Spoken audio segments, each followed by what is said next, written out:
My son accused me of stealing $412,000 from my granddaughter during her 18th birthday dinner. He waited until the cake had been cut. Until the candles had burned down. Until 23 relatives and family friends were holding champagne glasses and smiling toward Lily as though the evening would become one of those memories people framed. Then Daniel switched on the television behind me. A bank statement appeared across the screen. At the bottom, beneath years of withdrawals and transfers, was the balance of the trust fund Lily's mother had left her. $14.63. Lily stared at the number. She still wore the silver paper crown her friends had placed on her head 10 minutes earlier. One side had begun sliding into her dark hair. She looked first at Daniel. Then at me. "Grandpa?" I did not understand what I was seeing. The trust should have contained more than $500,000. Enough for college, graduate school, and a reasonable start in adult life. Daniel placed both hands on the back of his chair. His expression was calm, sorrowful, and carefully prepared. "Dad," he said, "she deserves the truth." "About what?" "About where her mother's money went. I never touched that account." Daniel closed his eyes briefly, as if my denial caused him physical pain. "Please don't do this." "Do what?" "Make Lily drag a confession out of you." The room became silent. Daniel's wife, Rebecca, was seated beside him. She did not look at me. She held her wineglass with both hands and stared into it. Daniel pressed a button on the remote. The next page appeared. It listed 87 withdrawals made over 9 years. Tuition reimbursements. Medical expenses. Home repairs. Vehicle costs. Guardian compensation. Each transaction carried my name. Each one contained what appeared to be my signature. Lily's face changed. The confusion was still there. But something harder had entered behind it. Fear. "You told me Mom's money was safe." "It is." The words left my mouth before I understood how impossible they sounded. I looked again at the $14 balance. "No. That statement is false." Daniel changed the screen once more. A withdrawal authorization filled the television. The date was March 14th, 3 years earlier. The amount was $76,000. The reason given was renovation of the home where Lily lived with me. My signature appeared at the bottom. A notary seal appeared beside it. I stepped closer to the screen. Then I began to laugh. It was not amusement. Sometimes the body produces the wrong sound when the truth is too strange to enter normally. Daniel stared at me. "You think this is funny?" I was unconscious on March 14th. Lily looked between us. "What?" "I was having open-heart surgery. I spent 9 hours in an operating room and the next 2 days in intensive care." For the first time that evening, Daniel's expression changed. Only slightly. A tightening around the mouth. A pause before he answered. "Electronic documents can be signed in advance." "I did not sign that document." "The bank says you did." "Then the bank is wrong." Lily removed the silver crown from her head. She placed it beside her plate. "Grandpa, did you use any of the money?" "No." "Not $1? "Not one."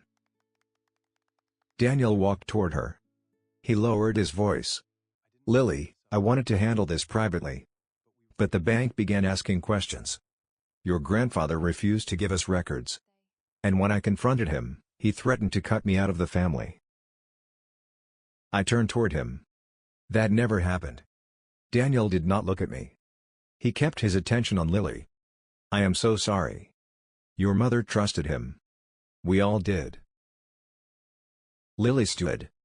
Her chair scraped across the floor. In her right hand was the small brass key to my house. I had given it to her when she was 11. I told her that as long as she carried it, she would never need permission to come home. She placed the key on the table between us. The sound it made was small. I heard it more clearly than Daniel's accusations, the whispers around us, or Rebecca beginning to cry. "I'm going to stay with Uncle Daniel." "Lily, wait." I need to think. Then think at home. She looked at me. For the first time in her life, my granddaughter looked frightened of me. I don't know where home is right now. Daniel led her from the dining room. Rebecca followed. One by one, the other guests collected their coats and left without meeting my eyes. Within 20 minutes, I was alone beside Lily's unfinished birthday cake. Pink icing had hardened around the place where her name had been written. 18 candles lay in a neat row beside the sink. And the brass key remained on the table. I picked it up. That was when I noticed something Daniel had missed. The signature on the $76,000 withdrawal was not the only impossible thing on the document.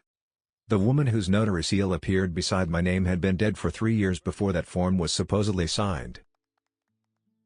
My name is Thomas Vance. I was 69 years old when my son turned my granddaughter against me.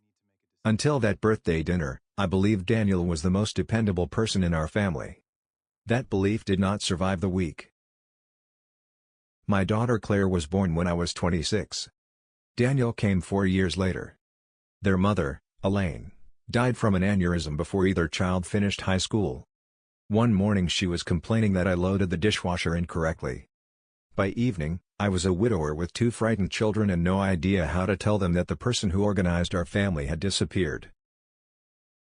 Claire responded by becoming louder. Daniel responded by becoming useful. Claire argued with teachers, questioned rules, changed university programs twice, and once drove 6 hours to return a dog she believed a shelter had adopted to the wrong family. She felt everything openly. When she loved someone, the entire room knew. When she was angry, the building usually knew. Daniel made lists. He handled paperwork. He reminded me when the property tax was due. At 16, he reorganized the household budget and discovered I had paid the same insurance invoice twice. He did not mention the mistake until he had already recovered the money.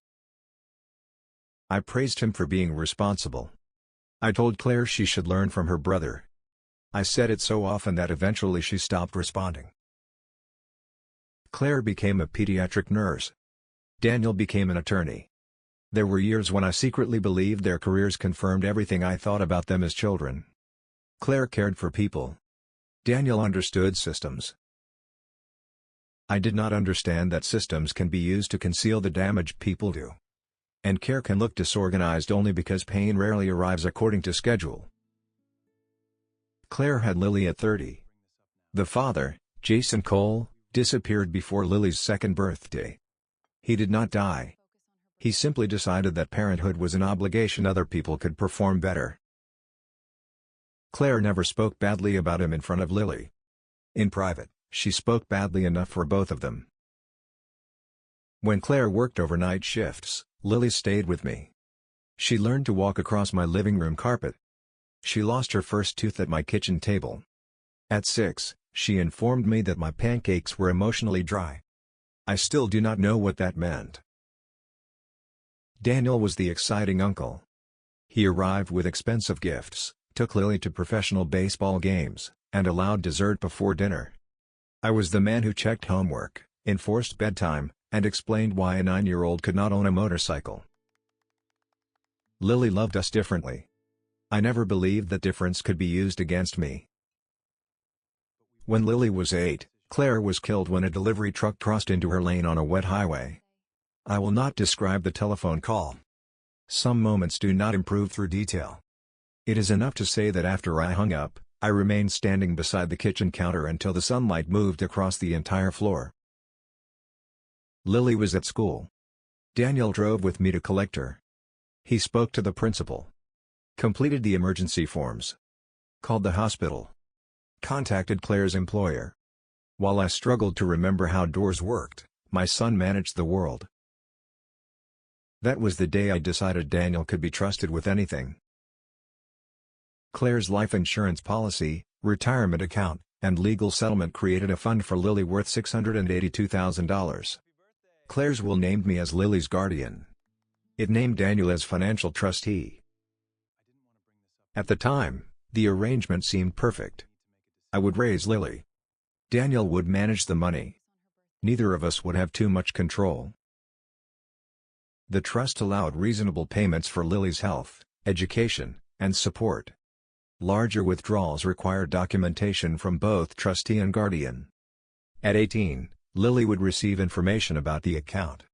At 25, she would receive full control. Daniel explained every page to me in his office. He used yellow tabs and blue folders. He spoke gently because we were both grieving.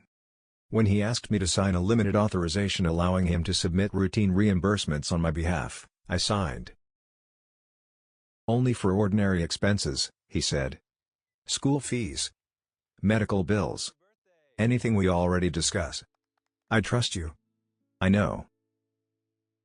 Looking back, that was not the moment Daniel became dishonest. It was only the moment my trust gave his dishonesty somewhere to hide. For the first few years, everything appeared normal. Daniel sent annual summaries. The trust paid for Lily's dental work, school trips, therapy after Claire's death, and a summer science program. I kept receipts inside a green metal file box. Whenever I asked about the balance, Daniel gave me a number. It was always lower than I expected. He blamed legal fees, market losses, and the cost of Lily's care.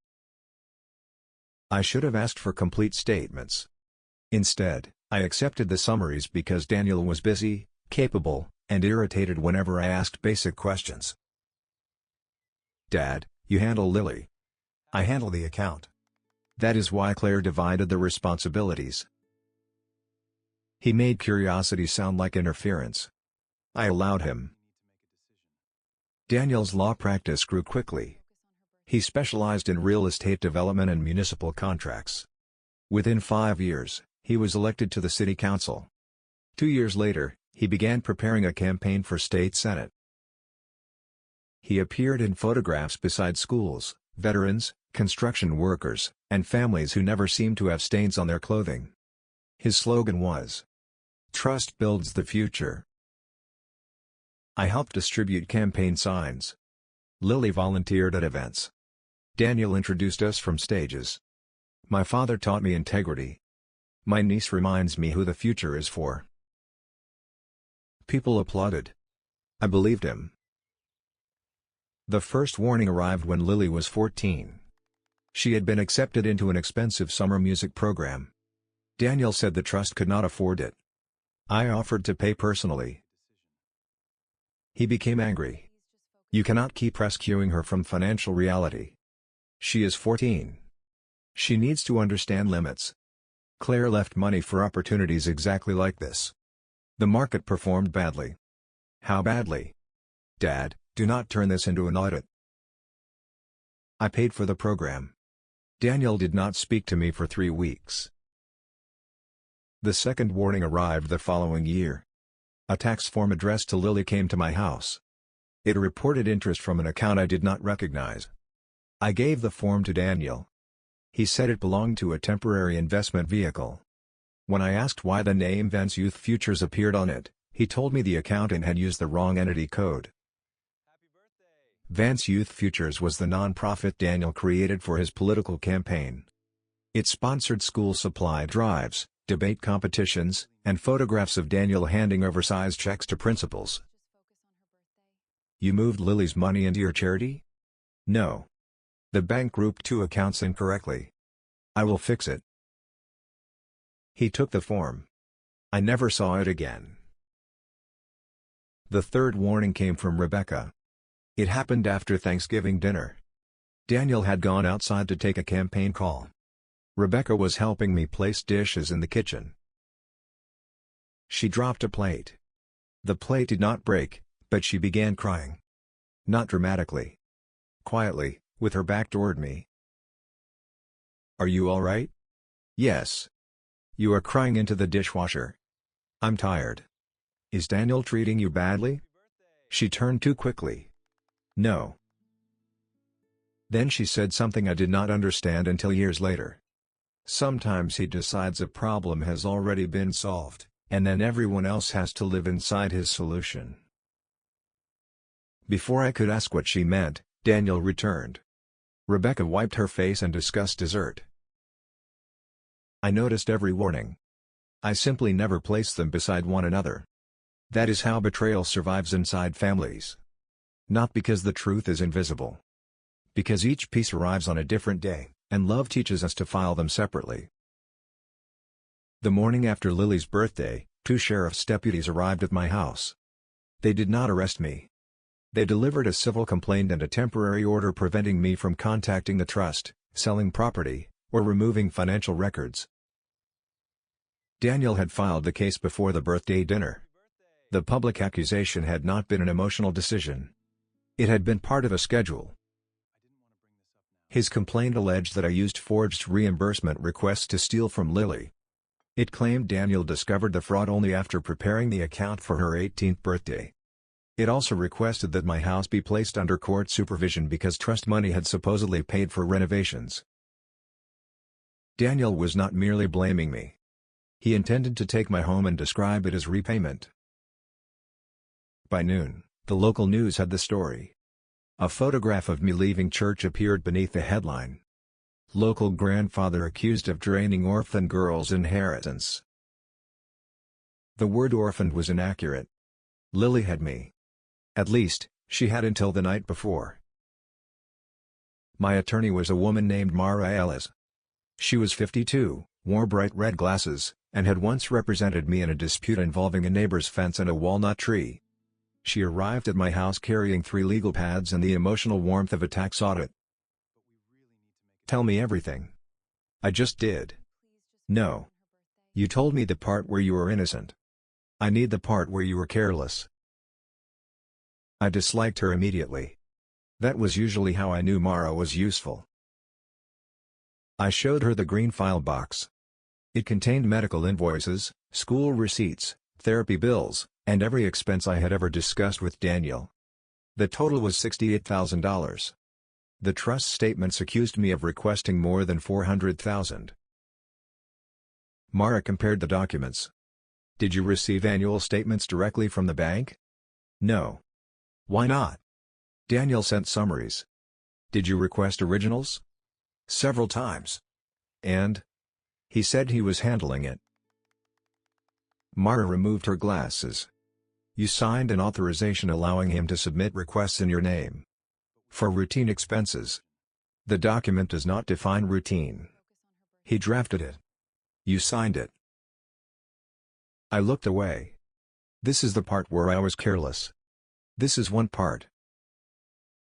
I showed her the withdrawal dated during my surgery. Then I pointed to the notary seal. Her name was Helen Price. She worked in Daniel's office. She died 6 years ago. This document is dated 3 years ago. Mara leaned closer. You are certain? I attended the funeral. Daniel gave the eulogy. That was the first moment someone besides me believed the story might not be what Daniel claimed. Mara subpoenaed the bank records. Daniel's attorneys objected. They argued that releasing security information could expose Lily to identity theft. It was a remarkable objection considering what we would later discover. While Mara fought for the records, I drove to see Helen Price's husband. His name was Arthur. He lived in a small yellow house outside the city. Helen's flower pots still lined the porch, though nothing grew in them. Arthur recognized me. You were at Helen's funeral? Yes. Daniel sent flowers larger than the coffin. That sounds like him. I showed him the document. Arthur studied the seal. His face changed. That is hers. But she was dead. I am aware. What happened to her notary stamp? I gave everything from her office to Daniel. He said the law required the firm to secure it. When? 2 days after the funeral. Arthur opened a desk drawer. Inside was a copy of the inventory Daniel signed when collecting Helen's belongings. The notary stamp was listed. So was an electronic signature device. Why did you keep this? Helen kept copies of everything.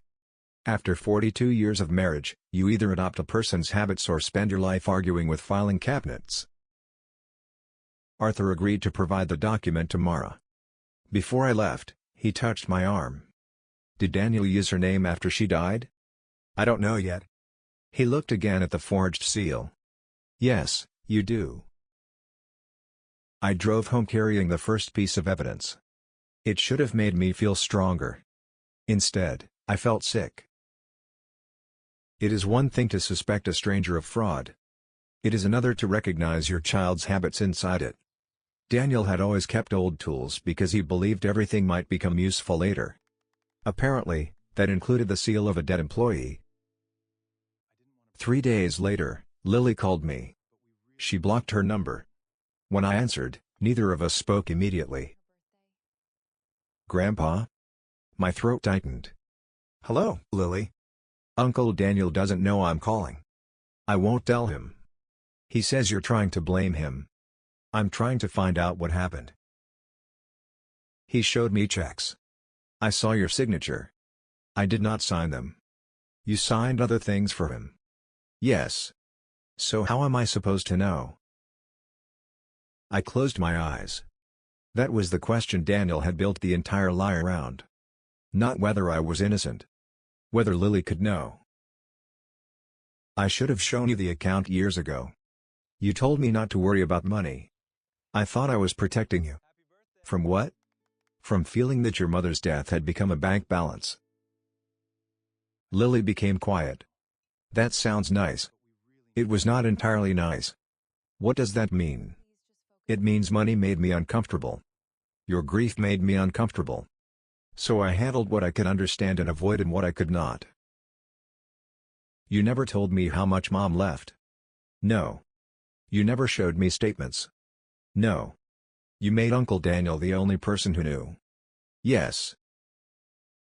Her voice broke. You protected me from the truth, and now I don't know whose truth is real. I know. No. You don't get to say that yet. It sounded like Claire. Not the words. The refusal to let a soft answer end a hard conversation. Is Daniel treating you well? He's being nice. That wasn't what I asked. She hesitated. He took my phone twice. He says reporters might manipulate me. Are you safe? Yes. Do you want me to come? No. The answer hurt. I accepted it. Then Lily said, "There's something else." What? I tried to apply for a student credit card. It was denied. The report says I already owe $91,000. I stood so quickly that the chair fell behind me. What kind of debt? A business line of credit. The borrower is Vance Youth Futures. Daniel had not only emptied Lily's inheritance. He had borrowed money using her identity before she was old enough to sign a contract. Send the report to Mara. Uncle Daniel says the credit company made a mistake. Do you believe him? Lily did not answer. That was the first crack in Daniel's version of the story. The following morning, Daniel held a press conference outside the courthouse. He stood beside Rebecca and announced that his campaign for state senate would continue despite what he called a painful private family matter. He said, "My first responsibility is to protect a young woman whose trust was violated by someone she loved." Reporters asked whether he meant me. Daniel lowered his eyes. "I will allow the court to determine responsibility." It was a perfect political answer. He accused me without using the word guilty. Then he asked the public to admire his restraint. Afterward, Mara received a proposed settlement. If I signed over my house, retirement savings, and remaining property to Lily, Daniel would withdraw the lawsuit and discourage prosecutors from pursuing charges. The agreement included a written confession. My signature line was already marked. "They want you to confess to something you did not do," Mara said. "They want my house. They want the case finished before the bank produces complete records." Why? Because something in those records frightens them. Mara looked at me. "Are you willing to lose the house temporarily?" "What does that mean?" "Daniel may persuade the judge to freeze it. You may be unable to borrow against it or sell it. The press will continue. Lily may not speak to you. And if the documents are stronger than our evidence, you could lose." I looked around the kitchen. Claire had painted one wall yellow when she was 19. Lily's height marks remained inside the pantry doorway. Elaine's old clock still lost 4 minutes every week.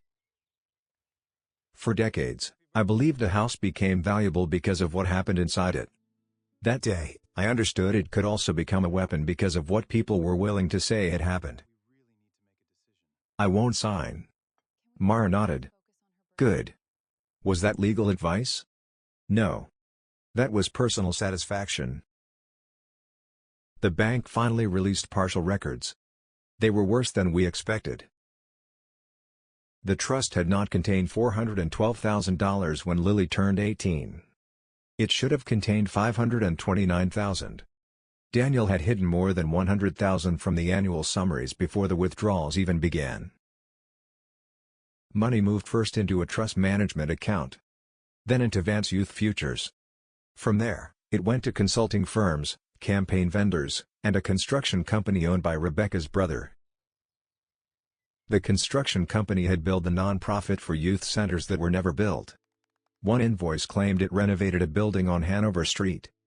The address belonged to an empty parking lot. Mara spread the documents across my dining room table. Daniel did not simply take reimbursements. He created an entire loop. Trust money entered the non-profit. The non-profit paid friendly vendors. The vendors returned part of it as campaign donations or legal fees. How much did Rebecca know? Her signature appears on 2 vendor approvals. That does not prove she understood the source. Do you believe she didn't? I remembered her crying beside my dishwasher. Sometimes he decides a problem has already been solved, and everyone else has to live inside his solution. She knew something. The most important records were still missing. Every large transfer had been approved through telephone verification. Daniel claimed I made those calls. The bank's written notes listed my correct date of birth, address, and security answers. Mara requested the audio. The bank said archived calls could be released only by court order. Daniel's attorneys argued the recordings were no longer available. For 2 weeks, the case balanced on a question no document could answer. Who had been speaking in my name? Then a man named Isaac Bell called me at midnight. He had served as treasurer for Daniel's campaign. I had met him twice. He was 33, nervous, and always seemed to be apologizing for standing in the wrong place. Mr. Vance? Yes. I need to talk to you. About Daniel? The line became quiet. I think he's going to blame me. We met at an all-night diner outside the county. Isaac arrived wearing a baseball cap pulled low over his face. No one in the diner knew who he was. He still checked the door every few minutes. What did Daniel ask you to do? Isaac placed a flash drive on the table. He told me Vance Youth Futures had received a family loan. He said the money was his. He asked me to distribute payments to vendors. I believed him at first. What changed? One vendor returned a check. The account name belonged to Lily. I asked Daniel why. He said her trust was investing in the nonprofit. Was there an investment agreement? No. Isaac began saving emails. He copied spreadsheets. He recorded one meeting after Daniel told him to alter dates on campaign reports. Why didn't you come forward? Because I signed the reports. I thought I would go to prison. You still might face charges. I know. He looked toward the window. But yesterday, Daniel's attorney sent me a statement. It says I created the vendor accounts without authorization. They want me to sign it. He is going to say I stole the money. Daniel had reached the stage of dishonesty where every person near him became a future defendant. Isaac gave the drive to Mara. It contained enough to connect Daniel's campaign to the trust money. But the strongest file was a recording made inside Daniel's office. Isaac's voice asked, "What happens when Lily turns 18?" Daniel answered, "She will receive a summary. By the time anyone investigates, Dad will have signed the repayment agreement." Isaac asked, "What if he refuses?" Daniel laughed. He won't. He would burn his own house before letting Lily believe he failed her. My son had not only stolen the money. He had built the final stage around what he believed love would force me to surrender. Mara wanted to release the recording immediately. I refused. Why? She demanded. Because Lily will hear it with everyone else. She deserves to hear it privately. She is staying with Daniel. Then we find a safe way to reach her. Thomas, this is not a family discussion anymore. It is evidence in a fraud case. It is both. Mara removed her red glasses and placed them on the table. You are still trying to control how much pain Lily experiences. I am trying to protect her. That sentence has caused enough damage. I said nothing. Mara was right. Again. We provided the recording through Lily's court-appointed attorney. Lily listened in her private office. I was not allowed inside. Neither was Daniel. When she emerged, her face looked older. She walked past Daniel without speaking. Then she stopped in front of me. You knew about this before today? For 2 days. Why didn't you call me? Your lawyer advised. That is not what I asked. I looked at her. Because I was afraid hearing it from me would feel like I was trying to win. Were you? Yes. I wanted you to believe me. I also wanted you to hear the truth without feeling you owed me something afterward. Lily began crying. I don't know what I owe anyone. You owe Daniel nothing. You owe me nothing. You owe yourself time. She looked toward Daniel. He stood beside Rebecca and 3 attorneys. For the first time since the birthday dinner, he did not look in control. Did he use my identity? It appears so. Why? I don't know. You always say that when the answer is terrible. Yes. I'm learning not to improve terrible answers. Lily looked at me for several seconds. Then she reached into her pocket. For one foolish moment, I thought she might return the brass house key. Instead, she handed me a folded piece of paper. It was a copy of a loan application. Daniel had used Lily's identity to borrow $91,000. The mailing address belonged to his campaign office. The emergency contact was Rebecca. At the bottom was Lily's supposed signature. The date was 6 months before her 16th birthday. Can this help? Yes. Good. She wiped her face. I'm not coming home yet. I understand. No, you probably don't. But you're getting better at not arguing. She left with her attorney and moved into a temporary apartment arranged by the court. It was the first decision she made without Daniel or me telling her what safety should look like. The court hearing began 3 weeks later. It was supposed to determine whether my assets should remain frozen. By then, it had become something larger. The state attorney general had opened an investigation. Daniel's campaign donors demanded answers. The city ethics board suspended him from committee work. Reporters filled the courtroom. Daniel entered through the front doors with Rebecca beside him. He still wore a suit. He still shook hands. He still behaved as though confidence could become evidence if displayed consistently. His attorneys argued that Isaac was a disgruntled employee.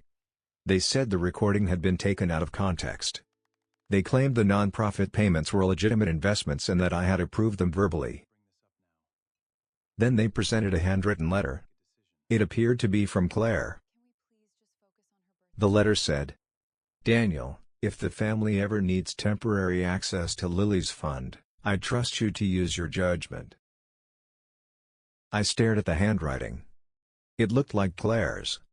The loops. The narrow capital letters. The way she crossed the letter T too far to the right. Daniel looked toward Lily. Your mother trusted me. For several seconds, I wondered whether the letter was real. Then I saw the final line. Do what is best for our family legacy. Claire had never used the phrase family legacy. She hated it. When Daniel used it during a Christmas toast, Claire said, We are 4 people with unresolved arguments, not a European dynasty. Marr requested forensic examination. Daniel's attorneys said the original had been lost. Only the scan remained. The judge admitted it temporarily but warned that its weight would depend on verification. For the first time during the hearing, I sought out return to Lily's face. That was Daniel's final skill. He did not need everyone to believe him completely. He only needed the truth to become exhausting. Arthur Price testified about Helen's notary stamp. Hospital records confirmed I was under anesthesia when one authorization was signed. Isaac described the vendor scheme. The credit company confirmed Lily's identity had been used. Daniel's attorneys attacked everyone. Arthur was grieving and confused. Isaac was saving himself. The hospital date proved only that I signed earlier. The identity theft could have been committed by anyone with access to family records. Then Rebecca asked to speak with the prosecutor. Daniel turned toward her. "What are you doing?" She did not answer. She walked from the courtroom with two investigators. When she returned an hour later, she sat on the opposite side of the aisle. Daniel looked at the empty chair beside him as though betrayal had only become real when it reached his side of the room. Rebecca provided access to a storage unit rented in her name. Inside were campaign materials, unused notary seals, blank trust forms, and boxes of records Daniel claimed had been destroyed. She also surrendered a laptop. Its files contained drafts of Claire's supposed letter. The earliest version had been typed. Later versions had been converted into handwriting using samples taken from old birthday cards. Daniel had created his dead sister's permission one line at a time. The judge ordered his attorneys to stop using the letter. Daniel leaned toward one of them. They whispered urgently. Then the courtroom doors opened. A representative from the bank entered carrying a sealed evidence case. The court order for the verification calls had finally been enforced. The bank had located 7 archived recordings. Each transfer required the caller to state a name, answer security questions, and verbally confirm the amount. Daniel had claimed those calls contained my voice. The first recording played. A man said, "This is Thomas Vance. I authorize the transfer of $48,000. The voice was not mine. It was Daniel's. He had lowered his pitch. He spoke slowly. He imitated the hesitation I sometimes had before giving numbers. But he was my son. I had heard that voice lie as a child, argue as a teenager, deliver courtroom speeches, and whisper beside his mother's hospital bed. There was no mistaking it.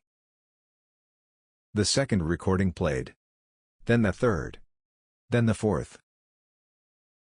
In one call, the bank employee asked, "Mr. Vance, can you confirm your relationship to the beneficiary?"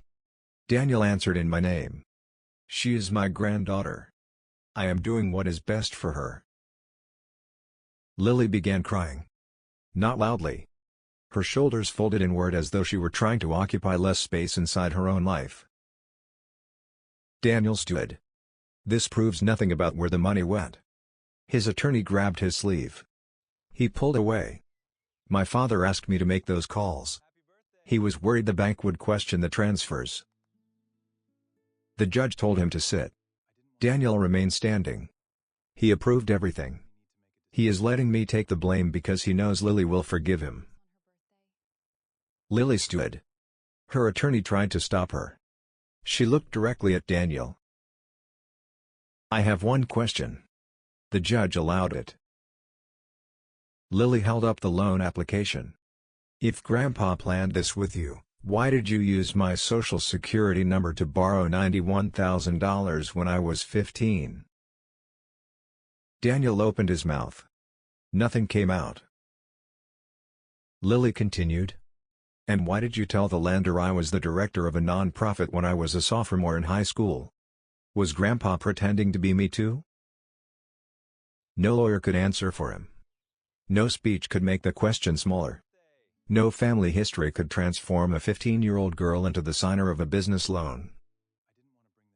Daniel sat down. For the first time in his life, My son looked like a man who understood that the system would not reorganize itself around his explanation.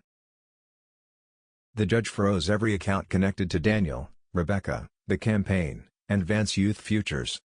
My house was released from the temporary order. The civil accusation against me was suspended. The matter was referred for criminal prosecution. Daniel was taken into custody after the hearing. He was not dragged away. There was no dramatic struggle. He removed his watch, handed it to his attorney, and followed the officers. As he passed me, he stopped. "You always wanted Claire to be right about me." The accusation shocked me. "No. You trusted her heart. You trusted me only when I was useful." "That is not true." "It is true enough." One of the officers touched his arm. Daniel looked toward Lily. She turned away. I wanted to tell him that nothing from our childhood justified what he had done. I also knew that consequences did not erase the parts of his accusation I needed to examine. "I failed you in ways that helped shape your fear." Daniel looked at me. "But you built this scheme. You used Claire's name. You stole from Lily. You chose every person you blamed. I will answer for my failures. You will answer for your choices." His face broke. For 1 second, he was not a politician, attorney, trustee, or defendant. He was the 16-year-old boy who corrected my bills after his mother died because usefulness was the only way he knew to ask whether our family still needed him. "Will you come?" "Where?" "To see me." I looked at Lily. Then back at him. "Yes. But I will not help you escape this." I know. For once, I believed he did. The criminal case lasted 14 months. Daniel pleaded guilty to fraud, identity theft, forgery, misuse of trust assets, and filing false campaign reports. He surrendered his license. He resigned from the city council. His state senate campaign disappeared so completely that even the website was replaced by an advertisement for kitchen cabinets. He received a sentence of 3 years and 4 months. Rebecca cooperated with prosecutors. She admitted signing vendor documents and hiding records but proved that Daniel had concealed the original source of much of the money from her. She received probation, community service, and a permanent restriction from managing nonprofit finances. She filed for divorce before Daniel was sentenced. I did not blame her for leaving. I did blame her for waiting until the scheme threatened her personally before telling the truth. She did not argue. Through seized campaign accounts, property sales, insurance claims, and settlements with vendors, most of Lily's money was recovered. Not all of it. Money spent on advertisements, consultants, and years of Daniel's lies could not simply be gathered and returned. The final restored balance was $448,000. Lily stared at the number during a meeting with the new trustee. Then she asked, "Is everyone expecting me to feel grateful?" The trustee looked uncomfortable. I answered, "No. You are allowed to know that something was recovered and still be angry about what was taken." Lily looked at me. "You practiced that?" I did. "It sounds practiced. I'll do worse next time." She smiled. It was small, tired, and real. Lily did not return to my house immediately. She rented an apartment with 2 friends near the university. She changed her major 3 times in the first year. I considered that normal. Claire would have considered 3 changes an efficient beginning. For several months, Lily visited only in public places. Coffee shops. Restaurants. The park where Claire used to take her as a child. She asked questions I did not enjoy. "Why did you let Uncle Daniel handle everything?" "Because he was organized." "Because he was a man?" The question surprised me. "Partly." Lily stared. "You admit that?" "I trusted the kind of competence I understood. Your mother challenged me. Daniel made me feel informed. I confused comfort with reliability." "Did Mom know you trusted him more?" "Yes." "Did she forgive you?" "I don't know. She loved me." "That is not the same answer." "No. It isn't. I began telling Lily stories about Claire that had nothing to do with death. The time she brought home 3 injured pigeons and claimed they were temporary. The week she refused to speak to me because I called her haircut architectural. The way she danced while cooking and always forgot the food. For years, I avoided those stories because they hurt. In doing so, I had protected myself by giving Lily only the careful, saintly version of her mother. Claire had been loving, difficult, funny, impatient, generous, and occasionally impossible. Lily deserved all of her. 6 months after the hearing, Lily came to my house alone. She stood on the porch with both hands inside her coat pockets. I opened the door. Neither of us moved. I brought something. She removed the brass key. The same key she had left beside the birthday cake. My chest tightened. You kept it. I put it in a drawer. That is a form of keeping. Don't become poetic. Your grandmother hated when I did that.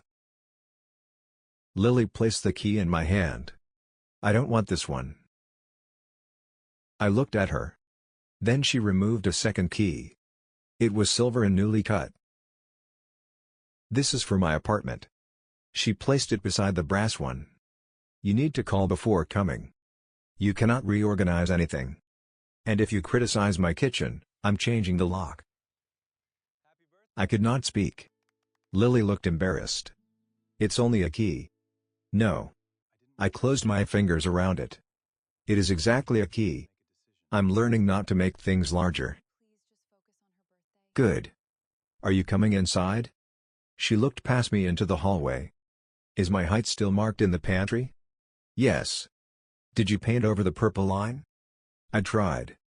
You threatened me. I was 12. It was a credible threat. She entered. It was not the return of childhood. It was not complete forgiveness. It was an adult woman choosing to enter a house on new terms. I visited Daniel for the first time 2 months after sentencing. He entered the visitation room wearing plain clothing and carrying no folder. I had rarely seen him without paper between himself and another person. He sat across from me. How is Lily? She is attending classes. Did she get the apartment? Yes. Is it safe? She selected it herself. That was not my question. I know. Daniel looked toward the other families. I keep thinking about the birthday dinner. So do I. I believed you would sign the settlement that night. You prepared it before accusing me. Yes. Why the dinner? He closed his eyes. Because Lily trusted you most. I needed the accusation to happen where leaving you would feel like her decision. The honesty was almost unbearable.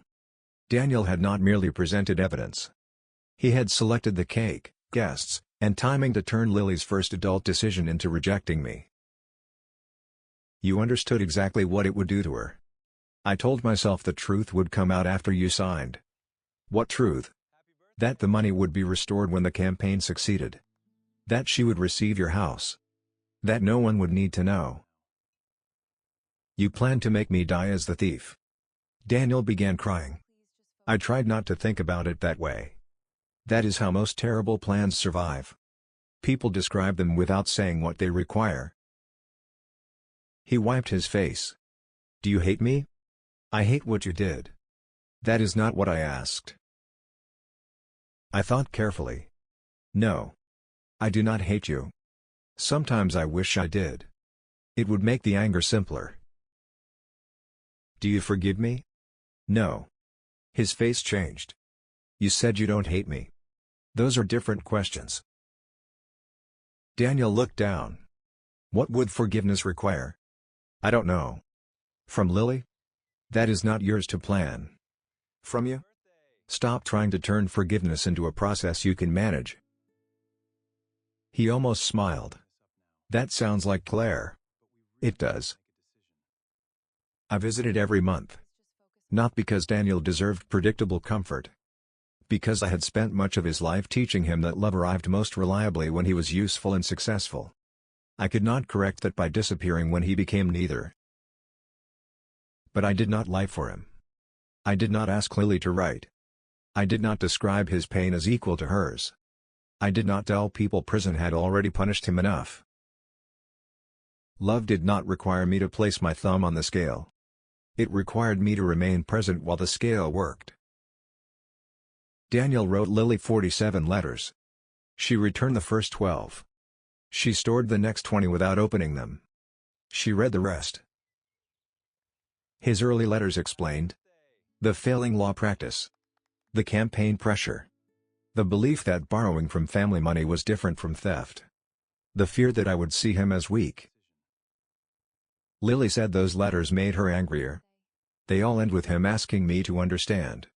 He still thinks my understanding is part of his sentence. Then Daniel wrote a letter without explanation. It was 4 sentences.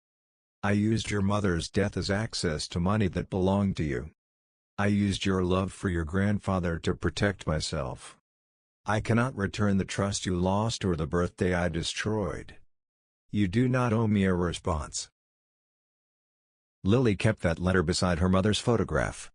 She still did not answer. 2 years after Daniel's sentencing, Lily graduated from university. She studied financial counseling and nonprofit management. When I asked why, she said, "Because families should not need a law degree to know where their money went." The university allowed graduates 4 guest tickets. Lily gave one to me, one to Rebecca, one to Mara. She mailed the 4th to Daniel. He was permitted to attend under supervision because he had entered a work release program. He sat in the final row. Lily did not speak to him before the ceremony. She did not ask him to join the family photographs afterward. But as the graduates crossed the stage, Lily looked toward the back ones. Daniel stood and applauded. He did not wave. He did not call her name. He understood that being allowed to witness a moment did not make the moment his. Afterward, Lily found him near the exit. I remained far enough away not to hear everything. Later, she told me what was said. Daniel said, "Thank you for letting me come." Lily answered, "I did not invite you because I forgive you. I know. I invited you because Mom would have wanted both her brother and daughter in the building. I understand." "No." She looked at him. "You don't understand yet. But you stayed in the back without asking for more. That matters." Daniel began crying. Lily did not hug him. She touched his arm once, then walked away. It was not forgiveness. It was evidence that she had begun making decisions without allowing either pain or pressure to make them for her. Daniel returned home 14 months later. He could no longer practice law. No campaign wanted his advice. Most former friends stopped answering. He found work processing inventory at a medical supply warehouse. The job required accuracy, repetition, and no public recognition. He said the first month felt like punishment. By the 6th month, he said it felt honest. He rented a small apartment. He repaid money each month from his wages, though the amount was small. Lily told him the payments would never restore what he took. Daniel answered, "They are not supposed to. They are what I owe." That was the first answer she did not correct. 3 years after Lily's birthday dinner, she created a free workshop teaching young adults how to understand trusts, credit reports, student loans, and financial authorizations. She held the first session in a community center. 70 people attended. I sat in the back. Mara sat beside me and corrected the handout with a red pen. No one had asked her. That had never stopped Mara. Lily stood at the front and held up a blank authorization form. Never sign something because the person explaining it becomes annoyed by your questions. Annoyance is not expertise. Family is not documentation. Love is not an audit. And trust should never require blindness. She looked toward me. Only for a second. I understood that some of those sentences belonged to what Daniel had done. Others belonged to what I had failed to do. After the workshop, Daniel waited outside. He had helped arrange chairs before anyone arrived. He remained in the hallway during the presentation because Lily had not invited him inside. As people left, Lily approached him. "Did you hear any of it?" "Through the door. You could have entered." "You didn't say I could." She studied him. Then handed him a stack of unused pamphlets. "We are doing another session next month. Do you need help?" "I need someone to place these in the libraries." "I can do that." "That is all." "I understand." Lily almost smiled. "You're finally learning that sentence." Daniel distributed every pamphlet. He did not place his name on them. He did not take photographs. He did not tell anyone the program had been created by his niece. He simply completed the task. Real change is difficult to measure because the person changing often wants credit before the people harmed feel safe enough to notice. Daniel's most important progress began when he stopped asking whether anyone had seen it. On Lily's 21st birthday, we gathered again at my house. There were no television screens. No bank statements. No surprise guests. Lily had forbidden speeches longer than 30 seconds. Mara timed everyone. Daniel was invited. Not by me. By Lily. He arrived carrying no gift. Instead, he gave her a folder containing proof that the final campaign asset had been sold and the proceeds transferred into her account. Lily examined the receipt. "This is not a present." "I know. It was already mine." "I know. Then why bring it today?" "Because today is when you receive full control of the trust. I wanted the last thing I handled to be returning control." Lily closed the folder. "Thank you for bringing the document." Daniel nodded. He did not pretend she had thanked him for returning the money. We ate dinner. The conversation remained careful at first.